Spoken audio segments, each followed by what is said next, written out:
श्रीमन्नारायण नारायण हरि हरि ओम। श्रीमन्नारायण नारायण हरि हरि ओम।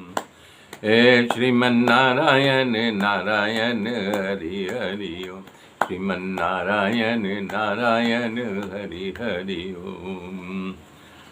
तब मेरे मित्रों जी, इस प्रकार से विदुर जी ने 36 वर का संकल्प लेकर के धोती और लोटा लेकर के सुलभा को उसी झोपड़े में छोड़ करके निकल पड़े।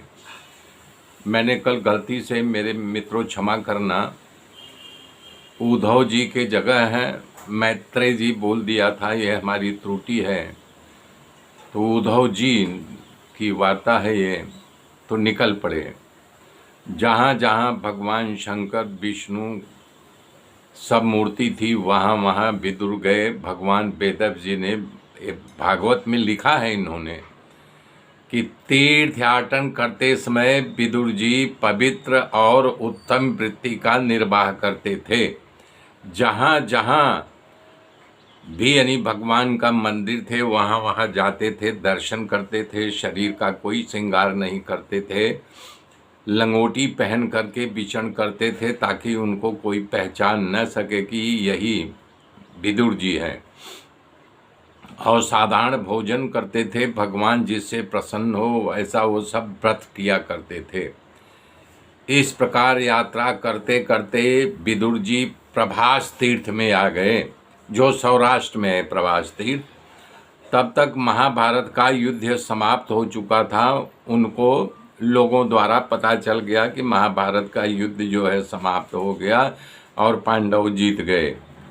ये समाचार सुन करके विदुर जी को प्रसन्नता हुई कि चलो पांडव को राज्य मिल गया। सरस्वती की नदी के किनारे आकर के उन्होंने सरस्वती नदी में स्नान किया। जहाँ जहाँ भगवान का मंदिर था वहाँ वहाँ जा कर के दर्शन करने लगे। ऐसा करते करते सब वृद्ध सौराष्ट्र में आ गए। वहाँ सौवीर मत्स्य प्रदेश का भ्रमण करके यमुना के किनारे पहुँचे। वहाँ पर गोवर्धन की परिक्रमा की, जो भगवान अपनी कानी उंगली पर उठाए थे, उस गोवर्धन की उन्होंने परिक्रमा की। और भगवान श्री कृष्ण जहाँ बाल लीला किया था वहाँ उस पवित्र रेती में लौटने लगे और कृष्ण कृष्ण करने लगे। शरीर सूख गया था, सिर्फ लंगोटी थी। प्रभु जी कृपा करके उद्धव जी को पादुका दिया था। उद्धव जी उस पादुका को अपने सर पर रख करके कृष्ण कृष्ण कृष्ण करते करते जा रहे थे और पावन लीला ब्रज भूमि की यात्रा करी। यमुना जी में स्नान किया और उसी रेती में वो भी लौटने लगे। तभी दूर से उद्धव जी कृष्ण कृष्ण करते आ रहे थे।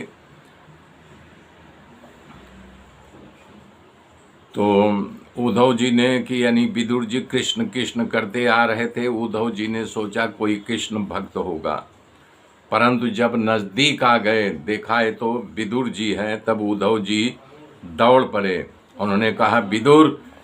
तो विदुर ने कहा मुझे कौन बुला रहा है। तो पहले तो सोच में पड़ गए, परंतु जब नज़दीक आए तो पहचान लिए तो विदुर जी हैं। और ये उद्धव जी से मुँह निकल विदुर। विदुर जी को लगा कि मुझे कोई बुला रहा है। देखा उद्धव जी दौड़ते हुए आ रहे हैं, विदुर जी भी उन्हें भेंटने दौड़े। दोनों ने आलिंगन किया। उद्धव जी को अपने गाढ़ आलिंगन में लपेट लिया विदुर जी को। दोनों जन बैठे, एक दूसरे का खबर अंतर पूछे। विदुर जी ने कहा हे उद्धव जी, भगवान कृष्ण ब्रह्मा जी के कहने से पृथ्वी पर अवतार लिया था। पृथ्वी का भार उतारने के लिए आए हैं। भगवान वासुदेव जी सब कुशल तो हैं न। हे प्यारा उद्धव जी, पुराण पुरुष बलराम जी और यादवों के सेनापति वीरभूषण प्रद्युम्न जी प्रसन्न तो हैं न। भगवान को प्राप्त करने के लिए देवी रुक्मिणी ने ब्राह्मणों की बड़ी सेवा किया था, व्रत किया था। अपने पिता के समान शक्ति वाला जामवंती नंदन सांब जो है आनंद पूर्वक द्वारिका में निवास कर रहे हैं न। हे उद्धव, भगवान के पुत्र शाम पूर्व जन्म में पार्वती के गर्भ से कार्तिकेय रूप के जन्म लिया था, तो वो तो कुशल मंगल है न। इस प्रकार से जो है विदुर जी उद्धव जी से प्रश्न किए जा रहे हैं। उद्धव जी कुछ नहीं बोल रहे हैं, खाली सुन रहे हैं। मेरे मित्रों, आगे की कथा कल जोड़ूंगा, तब तक के लिए जय श्री राम।